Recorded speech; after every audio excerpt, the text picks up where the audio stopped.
नमस्कार।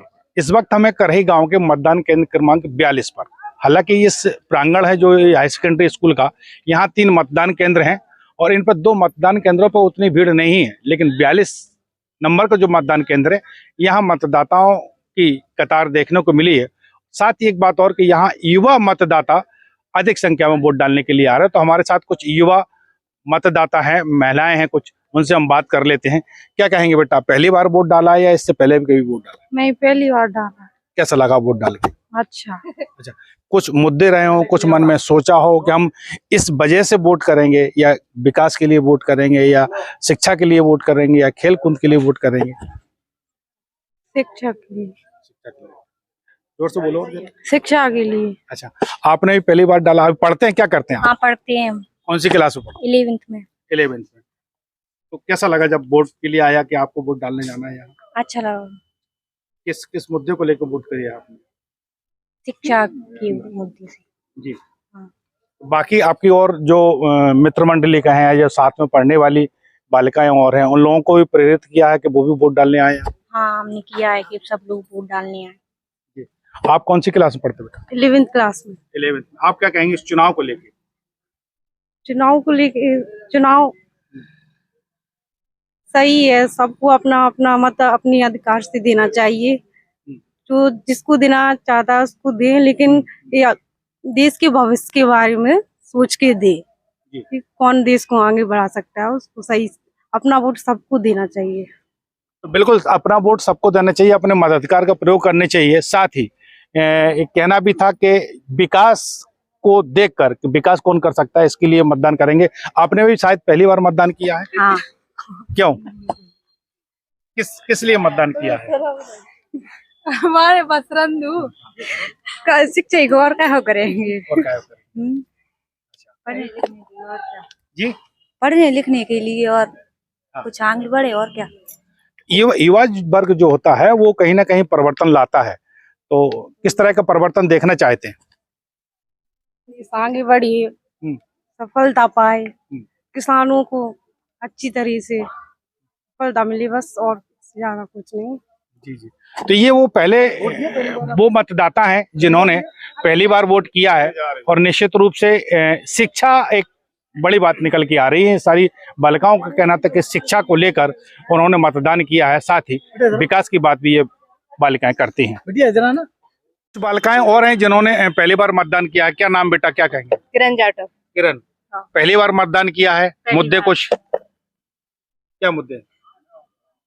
मुद्दे में सर अच्छी सरकार आनी चाहिए जो कि सबके लिए भलाई करना चाहिए। जी। आपका नाम और कौन सी क्लास में पढ़ते हैं? MA चल रहा है मेरा, और शीतल जाटव नाम है मेरा। शीतल जाटव, वोट करने आए हैं, पहली बार वोट डाला है, क्या कहेंगे वोट को लेके, क्योंकि आपका वोट अभी बढ़ा है? हाँ, वोट डालना मेरा अधिकार है और अच्छी सरकार आनी चाहिए जो हमारे हित में रहे। जी। आपका क्या नाम बेटा? हिमानी जाटव। हिमानी जाटव। हिमानी कौन सी जाटव? मेरा MA फाइनल है। MA फाइनल है। तो मत को लेके क्या कहेंगे आप? तो वोटिंग अगर जैसा देखा जाए अभी यहाँ बड़ा धीमा चल रहा है, लोग कम है, वोट डालने के प्रति लोगों का रुझान क्या होना चाहिए? वोट डालने आना चाहिए, सबको अपना अधिकार है वोट डालना। तो आपने अपना मतदान किया है, जैसे कुछ मुद्दे दिमाग में सोचे हों कि किन मुद्दों पे हमें वोटिंग करना चाहिए, क्या आपने? अच्छी सरकार आनी चाहिए, मतलब सबको लाभ मिलना चाहिए। हाँ। तो ये जितनी भी बालिकाएं यहाँ पहुंची थी वोट डालने के लिए, सबका एक ही ख्वाब है, एक ही मत है कि सरकार अच्छी हो, विकास हो, इसी को लेकर उन्होंने मतदान किया। युवा मतदाताओं से बात करने के बाद मतदान केंद्र के बाहर कुछ पार्टी के लोग भी हैं, जिसमें भारतीय जनता पार्टी, कांग्रेस के दोनों पार्टियों के यहाँ प्रतिनिधि मौजूद है। हम उनसे भी बात कर लेते हैं। क्या कहेंगे इस बार का जो मतदान है, अभी देखा जाए कि मतदान का प्रतिशत भी कम है और भीड़ भी कम है मतदान केंद्रों पे? मतदान पूरी तरह होगा, शाम 7 बजे तक मतदान होना है, और अब की बार भाजपा सरकार फिर दोबारा आएगी और 150 के पार होगी। जी, अब की बार 150 पार। एक नारा ये दिया था कि पहले वोट डालेंगे फिर बाकी और काम करेंगे, भोजन वोजन भी बाद में करेंगे, तो ऐसा तो कुछ देख नहीं रहा क्योंकि भीड़ नजर नहीं। अभी भी 50% हो चुका है ना, अभी क्या 11 बजे है, शाम तक आपको ये मानिए कि 80% वोटिंग होगी, और अब की बार भाजपा सरकार। कुछ मुद्दे खास रहे हो इस यहाँ के मुद्दे लाडली लक्ष्मी योजना, सबको गृह दिया, सहायता की। माने भाजपा ने जितने अच्छे काम किए आज तक कांग्रेस ने 70 साल में कभी नहीं कर पाई। इसलिए मतदाता का बिल्कुल पूरी तरह मन है कि हम भाजपा में ही वोट करेंगे। ये भारतीय जनता पार्टी के कार्यकर्ता थे, इनका कहना था कि इस बार इनका नारा है कि 150 के पार करेंगे। हम कांग्रेस के प्रतिनिधि से ही बात कर लेते हैं। क्या कहेंगे आप इस बार का जो मतदाता है, क्योंकि अभी जो मतदान केंद्र की अगर बात करें देखें, थोड़े खामोशी से यहाँ छाई हुई है। जहाँ तक ये मतदाताओं का सवाल है तो त्रस्त आ चुकी है जनता भाजपा से। और अभी जैसे हमारे बीजेपी के कुछ नेता लोग कह रहे थे कि लाडली लक्ष्मी योजना के बारे में, तो जनता जागरूक है, सब जानती है। बहनों का याद करना इस समय चुनावी माहौल में तो जनता इस तरह के बहुत अच्छी तरह से जानती है। और जहाँ तक यहाँ पर जो पिछली बार की तरह इस बार कांग्रेस का जनाधार ज्यादा है और एक काफी बहुमत के साथ हमारी सत्ता बन रही, हमारे विधायक जी बन रहे हैं। अगर मतदान कम और ज्यादा रहता था, क्योंकि अगर ये कहा जाता है कि मतदान का प्रतिशत ज्यादा होता है तो फला पार्टी को फायदा मिलेगा, कम होता है तो फला पार्टी को फायदा मिलेगा, तो ये क्या मानते हैं आपके पक्ष में, कांग्रेस के पक्ष में क्या देखते हैं? मतदान कम रहेगा तो फायदा मिलेगा या ज्यादा होगा तो फायदा मिलेगा? जितना मतदान होगा उतना कांग्रेस के पक्ष में रहेगा, क्योंकि पूरी तरह से जनता पूरी तरह से ये संकल्प कर चुकी है कि भारतीय जनता पार्टी को यहाँ से हराना है। और ये डेफिनेटली है कि हमारे विधायक जी इस बार काफी अच्छे वोटों से जीत के जा रहे हैं, बिल्कुल पूरी तरह से कांग्रेस जीत का दावा कर रही है। ये तो कांग्रेस के कितने बड़े झूठ बोलते हैं, उनका शुरू से एंड तक झूठ बोलने का धंधा है उनका। चाहे जो लोग हैं वो झूठ बोलना, कांग्रेस का सिर्फ आदमी झूठ बोलता है। आप तो ये मानिए कि अब की बार भाजपा सरकार और 150 के पार हम होंगे। भारतीय जनता पार्टी करेगी मंडल अध्यक्ष भी हमारे साथ, उनसे बात कर लेते हैं। क्या कहेंगे मंडल अध्यक्ष जी? बड़ी जवाबदारी है, आपका गृह गांव है, आपका मंडल है, आप यहाँ के अध्यक्ष भी हैं और लोगों की उतना मतदाता उतनी संख्या में नहीं दिख रहे हैं। मैं आपको एक बात बता दूं कि 2003 से पहले इस मध्य प्रदेश की हालत दशा क्या थी, ये सब यहाँ मतदाता खड़े हुए, हमारे कांग्रेस के प्रतिनिधि भाई भी खड़े हुए।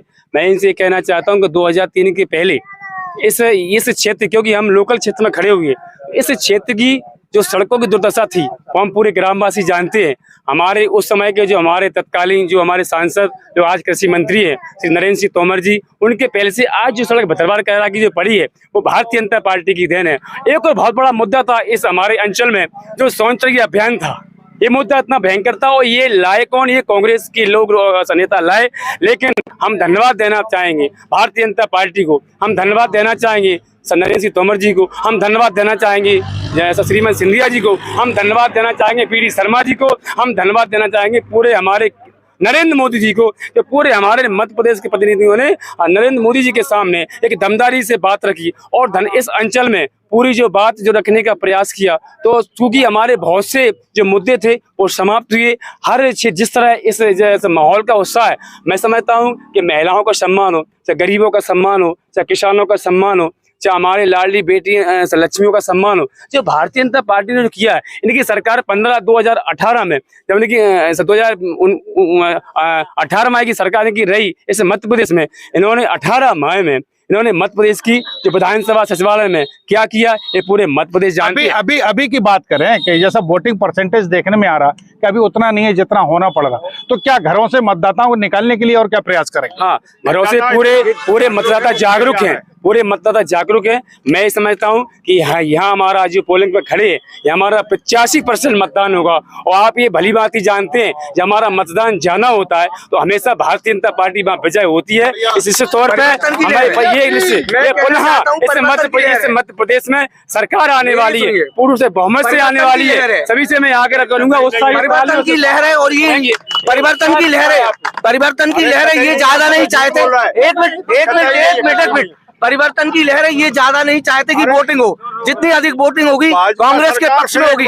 जहां तक बीजेपी अच्छे दिनों की बात करती है तो एक मध्यम वर्गीय परिवार में जो 80 रुपए लीटर रिफाइंड मिलता था 65, वो 160 रुपए लीटर मिल रहा है। तो ये अच्छे दिनों की बात करते हैं, जनता जागरूक है। मतदान भले ही अभी उतना प्रतिशत नहीं हुआ हो और अभी वक्त भी है, लेकिन यहाँ जो नेता है, दोनों पार्टियों के नेता अपने अपने जीत का दावा कर रहे हैं। कैमरा सहयोगी संजीव साहू के साथ नरेंद्र तिवारी, जनपहल न्यूज, करेरा।